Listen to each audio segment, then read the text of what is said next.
exciting. You've got to calm down. Okay. Good evening. Good evening, everyone. You're very welcome. How's everyone? Very good. Do you want to close the door there behind you? Great. Now, listen. Thanks for coming.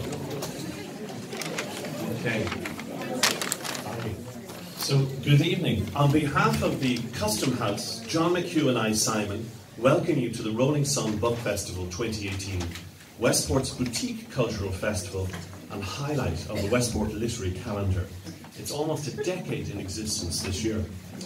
The sequence of this evening will be a launch by myself, followed by an interspersed suite of music and readings of short excerpts from David's novel, The Crowded Earth, by the author himself. So, very, very exciting. So I'd like you just to turn off your mobiles or anything else that can gain acoustic traction through the evening. So this evening is a very special one for David, as it's the launch of his third novel, Crowded Earth. We thank you for your presence here to share in David's achievement. We welcome especially members of David's and Katrina's families who have journeyed from both Kildare and Dublin to be here this evening. That's Danny and Mary and Geraldine. I think Geraldine is here on the right-hand side, so you're very welcome. David's life philosophy is very much driven by sustainability and community.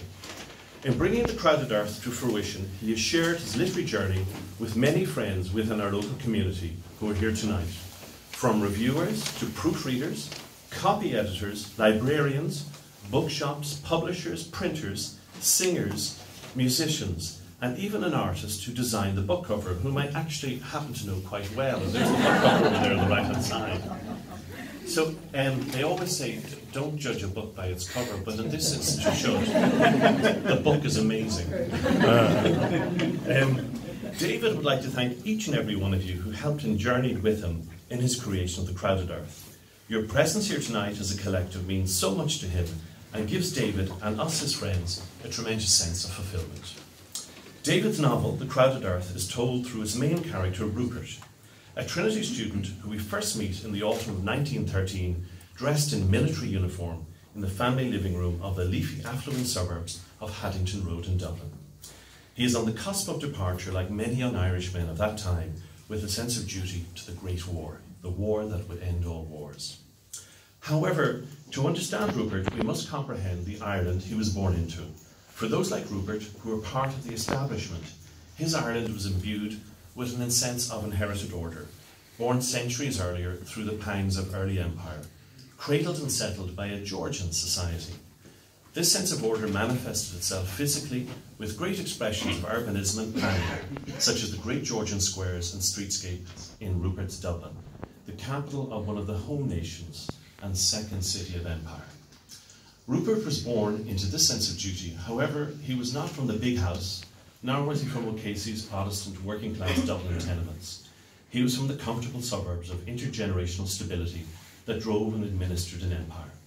However, by the time we're introduced in Haddington Road, his cultural background is becoming a canvas for the shifting social order and unrest, stoked by the advent of Connolly and Big Jim Larkin's socialism, the Great Lockout and republicanism, indeed, the very embodiment of Sean O'Casey's The Plough and the Stars. Very few describe this change better than Louis MacNeice in his poem Dublin. Am I going to try it? Dublin, grey brick upon grey brick, declamatory bronze on sombre pedestal, Grattan, O'Connell and Moore. And brewery tugs go by with swans on a balustraded stream, and the air soft on the cheek, and the porter running from the taps with a head of yellow cream. And then the poem turns to the demise of a gentleman's Georgian house into one of O'Casey's tenement slums, where MacNeice elegantly describes, and the bare bones of a fanlight over a hungry door. Then he turns to the city's landmark and enweaves it with a gracious indignation of the demise of empire, where he says, and Nelson on his pillar watching his world collapse. So as we progress into the novel, Rupert's life starts to unravel, not only culturally, but also in the terms of his own personal sanity. As we journey from Dublin to the blood and mud-caked trenches of the flat plains of the River Somme, to the corridors of the Richmond War Hospital in Dublin, and on to a snow-laden, moonlit village of Whelan on the shores of the great fjord of Kilry Harbour, and Ashley Falls nestled under the silhouetted umbrella dome crowns of the great Scots pines. The structure of the crowded earth is somewhat unusual. It's not completely laid out in a conventional chronological manner. Instead, the reader unravels Rupert's narrative, an entanglement of his memories and imaginings. Through this heady mix, we are treated to an array of intriguing encounters, and some of them seem quite improbable. As we read, we find ourselves veering off the path of reality to a more surreal world. Although the journey explores the social and physical realities of its time, it is peppered with humour. In fact, one of my favourite memories, David, is the persistent reappearance of a tenacious Jack Russell Terrier. All this presented to us by David in an intriguing and colourful literary mosaic. Now, we're looking at David and a little bit about Rupert's creator, David himself. David, it is said that if you want to understand a writer, follow his trail of words. It is clear from David's writings that he is curious about a broad palette of subjects: philosophy, religion, socialism, literature, history, psychology, and indeed in particular the condition of the human mind. David worked for many years as a mechanical engineer in the United States. When he returned to Ireland, he decided to change his career path. He retrained as an outdoor instructor and yoga teacher, through which many of you have come to know him. While he has a public profile as a yoga teacher, he has been quietly working away on this, his third novel. Very few people explore the opportunity to express themselves in their lifetime through the medium of a novel, a significant undertaking, and tonight is about marking and celebrating David's achievement. In bringing this book to fruition, he has shared his journey with his friends and his community. David, through his life choices and his respect for our environment, both physically and socially, makes him an example to us all about what is good about humanity. He is wholesome as he is complete as a person.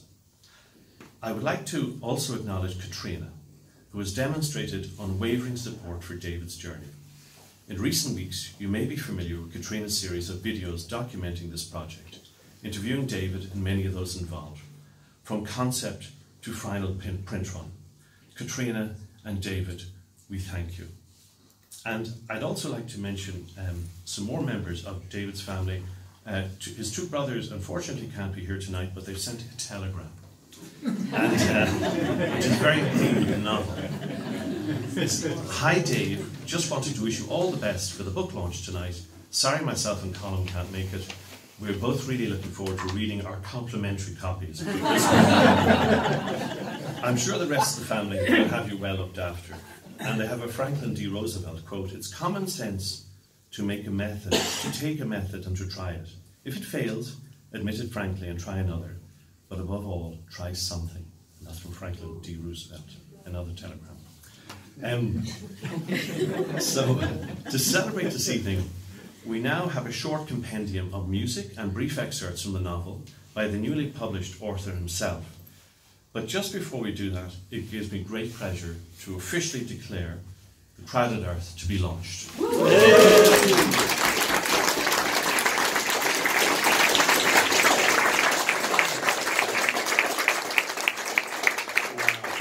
So we start our compendium with David bringing us straight to the opening scene in the living room in Haddington Road, no less, in the autumn of 1913, where we'll be introduced to the novel's main character, Rupert.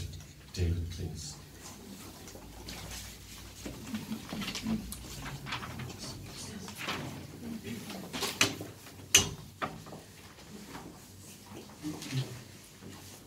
I'd like to tell you a story of a life lived many times over and a life not lived at all.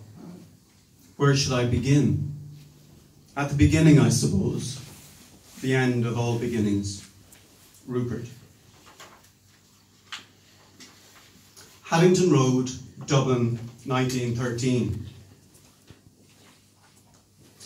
Mother, I'm going into town now. Have you seen this? She hands me one of the trade union flyers. Don't wear clothes made by scab labour, I read aloud. The workers have no choice. People are starving, Rupert. I blame the employers. Your father would know what to do, wouldn't he? My mother still retains that slight inflection in her voice, an indication of her Italian birth, though a stranger could be sure only of a certain exoticness and no more. Yes, mother, father would know what to do. Would you like me to play some music? I asked, trying to change the subject. I am in uniform, ready to report for guard duty. Mother doesn't like to see me in uniform, but needs must. I am in danger of being late, and Sergeant Roper will not be happy. Is it time to prune the roses, Rupert? Yes, I think it would be nice to go in the garden, Mother. Should I ask Mrs. Butler to bring you into the garden today? Not today, Rupert. Maybe tomorrow. Yes, tomorrow. I think tomorrow might be better. Very well, Mother. Perhaps you should rest today. You're so good, my dear, dear Rupert. We'll go into the garden tomorrow to prune back the bushes. It won't be long until winter frosts arrive and everything will die. You look so handsome in your uniform. I remember your father in a uniform just like the one. She is staring out the window to the garden, her place of solace against the world beyond its walls, now standing neglected, overgrown with bush and bramble. Father is nearly 12 years dead, and his body buried in the orange-coloured clay of the Transvaal is the flame flickering in the heart. Mother is the woman still in mourning, her light soul dulled by this terrible sense of sadness. My father's ghost is always there, in Mother's laudanum haze.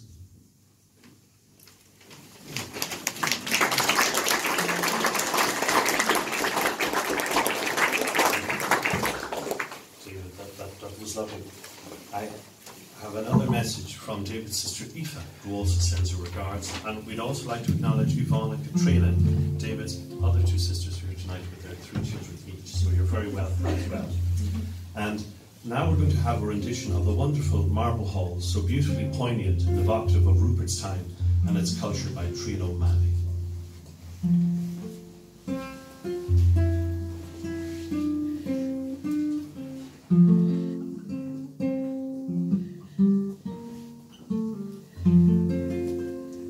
I dreamt I dwelt in marble halls with vassals and serfs at my side, and of all who assembled within those walls, that I was the hope and the pride. I had riches all too great to count, and a high ancestral name. I also dreamt, which pleased me most, that you loved me still the same, that you love me still the same, that you love me still the same.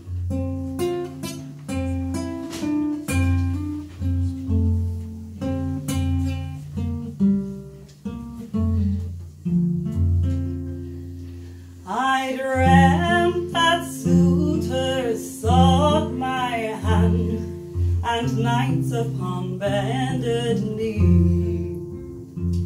and with vows no maidens heart could withstand, they pledged their faith to me. I dreamt that one of those noble hosts came forth my hand to claim. I also dreamt, which pleased me most, that you love me still the same, that you love me still the same, that you love me still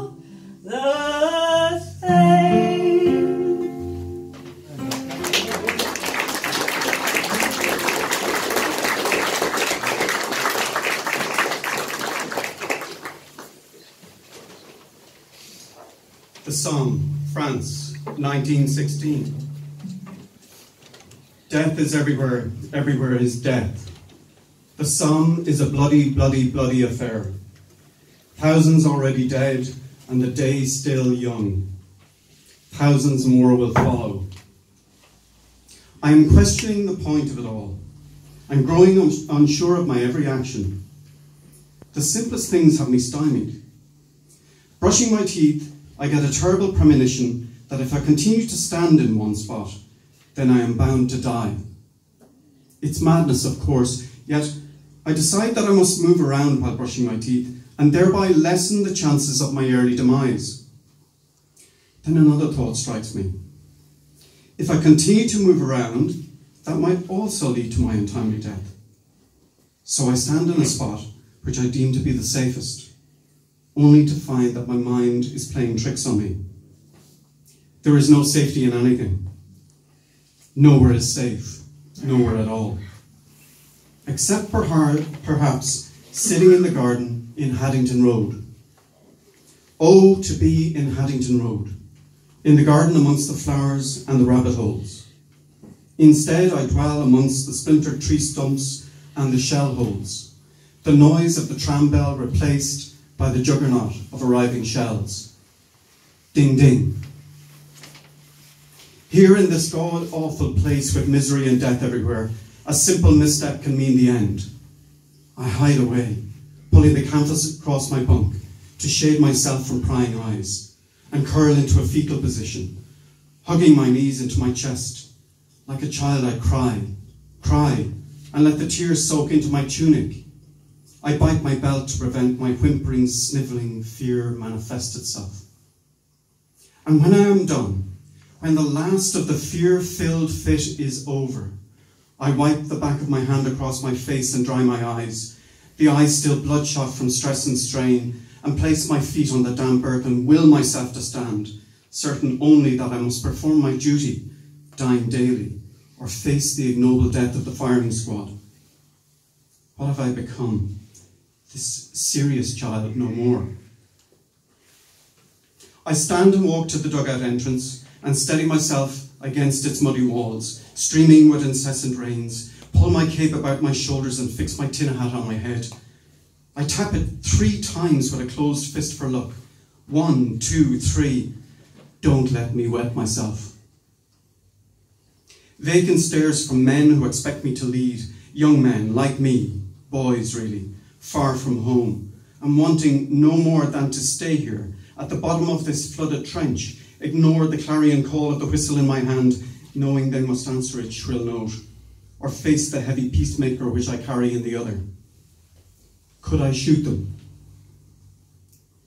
I return their gaze, each one looking from face to face, all faces blending into one, all the same, some mother's son. I look towards the leaden sky and hear the guns grow silent, like a priest's prayer before the casket is lowered into the ground, knowing the end is almost here, the inevitable dirt upon the coffin lid, until it disappears out of view. I take my place on the fire step, take the whistle from my top pocket and check my watch. It is almost 0 hour, and all is quiet on the Western Front.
With your guns and drums and guns and drums, the enemy nearly slew ya.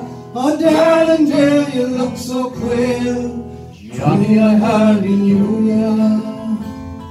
Where are the eyes that look so mild, hurroo, hurroo?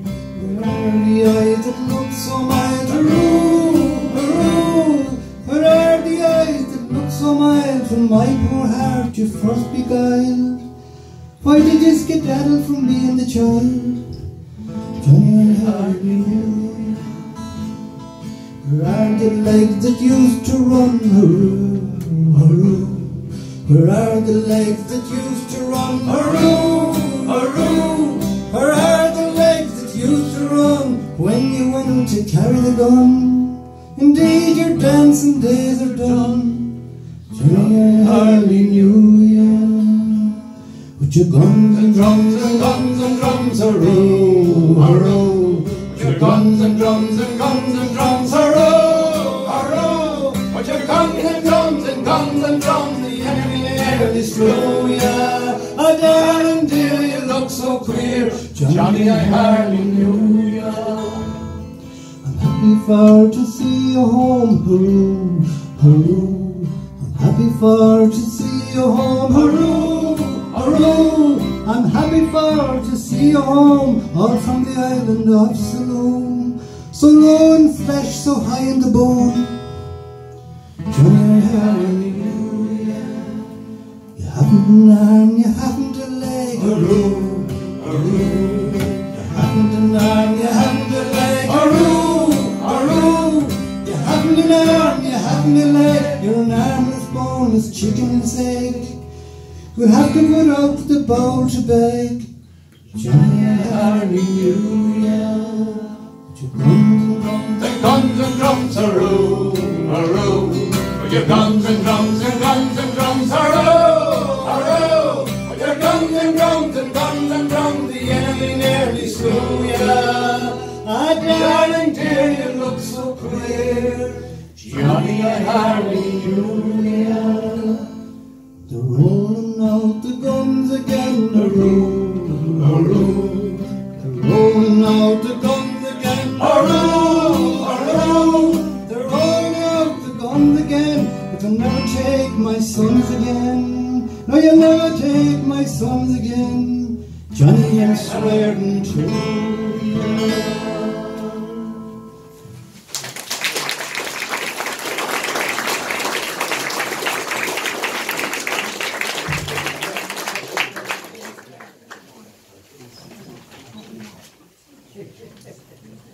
Fjord, Whelan, County Galway, February 1939. I arrive at Whelan after a delay of almost 4 hours. The road out of Clifton and onto Letterfrank was almost impassable because of the snow, but we prevail upon the coach driver to continue, arguing that it would be just as hazardous going back as it would be travelling on. So onwards we continue to the village of Whelan, already blanketed in thick virgin snow. I disembark alone. The remaining passengers eager to continue on through the Mount Turk mountain range and to Galway beyond. I light a cigarette and watch as the red coach lights are slowly swallowed up by the dark night and driving snow. To my left, a sign reads Westport. Behind me, a sign reads Clifton. Where the coach has gone reads Galway. I'm standing outside a public house, T. Burke's, and in smaller type, licensed premises, a sign reads. The sole identifier of where I have arrived is the public house and a crossroads still missing one leg. A gas lamp casts a pale yellow light over the pub's facade. In the candlelit window, there's a sort of shrine with a tricolour flag and framed painting of Theobald Wolfe Tone, dressed proudly in uniform. I've pressed my nose to the glass when I hear a noise behind me. It's the sound of snow crunching underfoot. Is the coach come and gone? I hear someone ask. I turn my head and see the figure of a man, no more than 4 feet in height. He's smoking a pipe and wearing a worried look for company. Beside him sits a sheepdog. Yes. Well, the curse of God in it. Did you hear that? He turns to the dog. We missed it. The dog tilts his head to the side, then lifts his back leg to scratch behind his ear. Well, there's nothing for it, so, says the little man. We'll have to have a drink. The dog stops scratching. He considers his master and gives a little smile. Am I imagining things? Which way to Ashley Falls, I ask.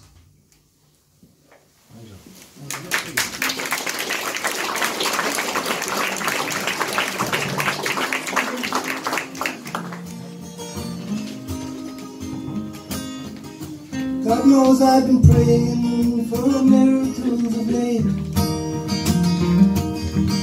God knows it's plain sailing, but I can't navigate.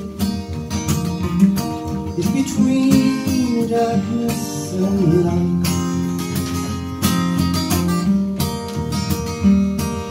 God knows why the singer's prayer is a tune. God knows why there's loneliness in the lover's rooms. It's between darkness and light. It's beyond words. There are no signs. I'm looking for an answer and I'm running out of time. God knows why a stranger tended my wounds. God knows why a brother drained a life's blood. It's between darkness and light. God knows why he is silence and the silence is good. God knows why some days are poisoned with words. It's between darkness and light. It's beyond words. There are no signs. I'm looking for an answer and I'm running out of time. God knows why the caged bird sings. God knows what's in store when the slow bell rings. It's between darkness and light.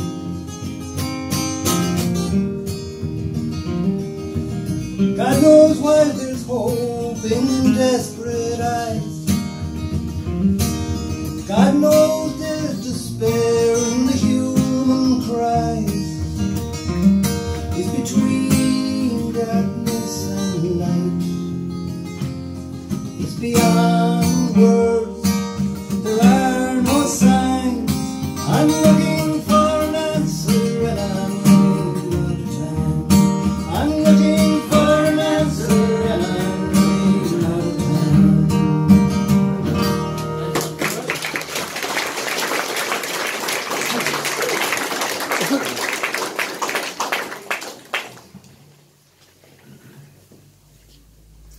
Richmond War Hospital, Dublin, November 1918. I wander the walled garden with my head bowed, focusing my gaze on a manicured lawn. There's a man clipping the grass at the edges. It's young Maguire, I think, but his face is shielded from me by the woolen hat he is wearing against the morning chill. He's been here several hours already, cheerily clipping with a pair of blunt scissors and humming that infernal tune. It's a long way to Tipperary. Private Maguire is indeed a long way from Tipperary. As I circumnavigate the lawn and the grass cutter, his knees pressed hard on the gravel path, like a supplicant, a man undergoing a sort of penitence prescribed by the powers that be for the salvation of his soul, I find what I am searching for. A cluster of mushrooms in the shade of an oak tree grow happily undisturbed. I see you, my wonderful little friends, sent to transport me away from here, and the voices and the screaming noises. I stoop and quickly sweep the bundle up in one hand. With a careful practiced movement, and stuffed some of the treasure into the pocket of my dressing gown. I popped 2 or 3 into my mouth. No one has seen me. No one has noticed. The grass cutter hums away. I chew the acrid tasting fungi, then swallow the mouthful in one go. Very last of the year, I tell myself. The weather has been so mild and dry that they've survived a little longer than they normally would. I'll have to dry out the rest and drink them in my tea. Tea is best. 1 kettle brought to the boil and allowed to stand for several minutes. 1 teaspoon of sugar in a cup, a slice of lemon, if some is to hand, a little ginger to soothe the stomach, and several friends from the other world. Allow the mixture to brew for 10 minutes while you prepare your surroundings. Then lie back in your bed, sipping slowly until the contents of 1 cup are consumed. It helps, I find, to play soft classical music in the background. Then it arrives in all its glorious detail. A robin sits on a low wall and tilts his head to the side. You're a cute one, you are, he says. What? Carry on, don't mind me. I'm not going to judge you. He marches back and forth. You're a bird. You can fly over those walls, you know. If you really wanted to, you could flap your wings and take flight. I consider the little robin redbreast's advice. I stare at the high walls surrounding the hospital grounds. I could fly over the wall and be out of here. Ah, there you are, an irritated voice announces. I turn my head and see Dr. Lestrange approaching. I give an unconvincing smile, then turn my head around again. The robin has disappeared. I see barbed wire in his stead. Dr. Lestrange comes closer. I can hear his footsteps growing louder as he crunches gravel underfoot. I've only seen him once. It was on the day I was brought here. He stopped to sign my papers and continued on without a word, looking back once to watch me as I was led to my room. It's almost time for a chat. I thought I'd come and find you in the garden. I'm Dr. Lestrange. I was just taking the air, I reply. He looks over my shoulder as if expecting to see someone sitting on the low wall. But there's no one there, of course. Just a little robin redbreast, but he's flown away. I doubt he'd find anything in common with the good doctor. Be careful with those scissors, Private Maguire, Lestrange says, smiling to himself. Cruel bastard, I think to myself. Leave Maguire alone, or he'll never get to Tipperary.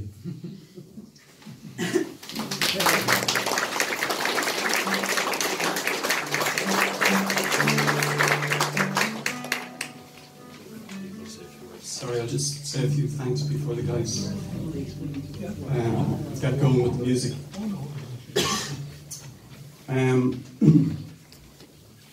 Philosophers like to joke that imagine a world without thought experiments. This really is a sort of a thought experiment. You have to kind of challenge all the assumptions, really. This novel has also been very much a collaborative effort. I put the words between the pages, and that's a lot of work, as you can imagine. There's a lot of people in the community kind of put their shoulder to the wheel as well. I'd like to thank them, not necessarily in any particular order, but I'd like to thank Sinead Wall for creating such a wonderful book cover. I think you'll all agree.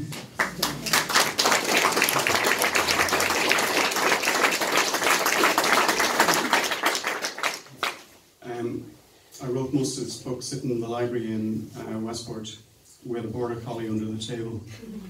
And Conor McKeown informs me that this is the Brexit border collie behind me. So it's kind of interesting, isn't it? And so special mention to Keith, Dolores, Helen and Marguerite, staff of Westport Library, who provided me with the space and resources.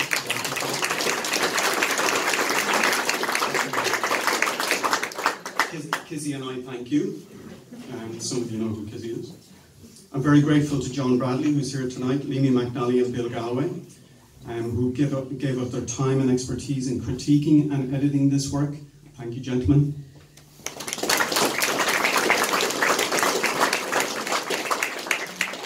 Readers and supporters include Andrew Pelham-Byrne, Leslie Emerson, thank you Leslie for pulling this together as well, Simon Wall for his emceeing and launching abilities for the evening. Thank you very much. I think you'll all agree you did a fine job of introducing this and giving a little bit of background on me.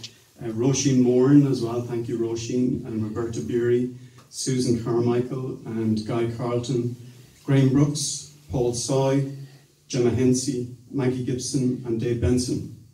Fiona Keane for her six-pens writing workshops, which were instrumental in getting this going. Thanks to Carmen Caballera, I hope I haven't messed that up, Carmen.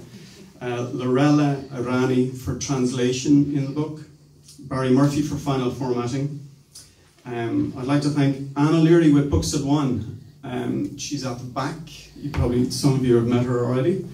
Thanks, Anne. And Seamus Gavin.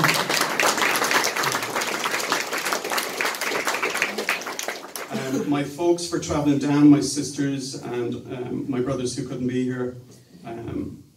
For Katrina's ma, who got down here as well, thanks for travelling. I'd be remiss if I didn't mention Katrina McCarthy because she's instrumental.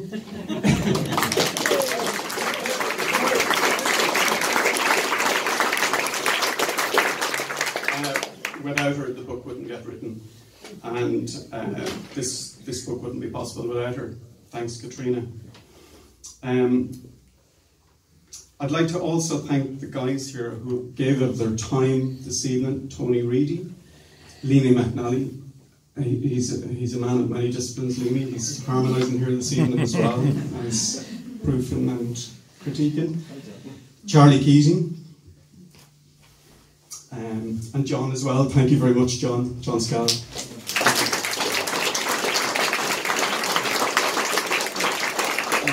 Big shout out here to Trina O'Malley. I don't know if she's still with us or she's gone, but Marble Halls, what about it? Fantastic rendition of Marble Halls, and it's a tough one to pull off. Lastly, I suppose, I want to thank you folks for coming out this evening. You've travelled from east and west to be here. The Liberties, Liverpool and Lewisburg, the Curragh and Cork, and I'm truly blessed. Lastly, some of you may have noticed that a percentage of the profits of this book go to the Edible Landscape Project. Katrina McCarthy founded the Edible Landscape Project, and I want to continue to support that.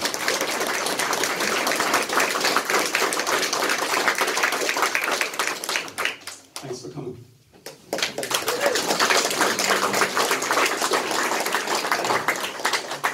Just to remind you, The Crowded Earth is for sale in the room next door from Anne at Books at One, and it's also available on print on demand. And the author would be delighted to sign it for you tonight afterwards. And I'd also just like to thank Derek McGowan for the sound. Really sorry.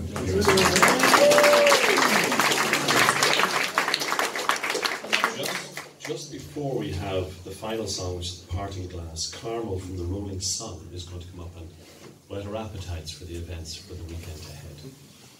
Carmel.